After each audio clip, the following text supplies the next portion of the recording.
আমাদের মরণ হওয়ার পরে আমাদের গরুদের লেজ ধরে এক ভয়ঙ্কর নদী পার করতে হয়। জানেন সেই নদীর জল কিসের? গরুর পুরাণের দ্বিতীয় অর্ধে ভগবান শ্রীকৃষ্ণ এই বিভিন্ন নদীর ব্যাপারে বলেছেন। মানুষ মারা যাওয়ার পর যখন আত্মা শরীর ছেড়ে পেতাল্লোকের পথে যাত্রা করে, তখন তাকে অনেক কঠিন ও ভয়ানক রাস্তা পেরিয়ে যেতে হয়।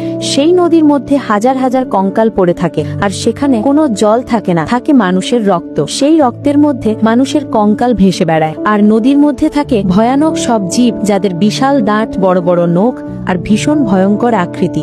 এই সব দৃশ্য দেখে মৃত আত্মারা ভয়ে কাঁপতে থাকে। আর এই নদীটি প্রায় 1200 কিলোমিটার লম্বা। যেসব মানুষের মৃত্যু হয় প্রত্যেককেই এই নদীটি পার হতে হয়। কিন্তু এই নদী থেকে বাঁচার একটি উপায় আছে, আর তা হলো গোমাতার সেবা করা। যদি কোনো ব্যক্তি মারা যাওয়ার আগে গোমাতার সেবা করে থাকেন, বা তার পরিবারের কোনো সদস্য তার মৃত্যু পরবর্তী সময়ে গোমাতার সেবা করেন, তাহলে সেই মৃত ব্যক্তির আত্মা যখন এই নদী পার হওয়ার সময় আসে, তখন সেখানে এক গোমাতা উপস্থিত হয়ে যায়, আর সেই গোমাতায় তার লেজ তুলে ধরে, আর সেই লেজ ধরে ওই আত্মা সহজেই নদীটি পার হয়ে যায়। তাই এই ভিডিওটি সবার সঙ্গে শেয়ার করুন, আর কমেন্টে লিখতে ভুলবেন না জয় শ্রীকৃষ্ণ।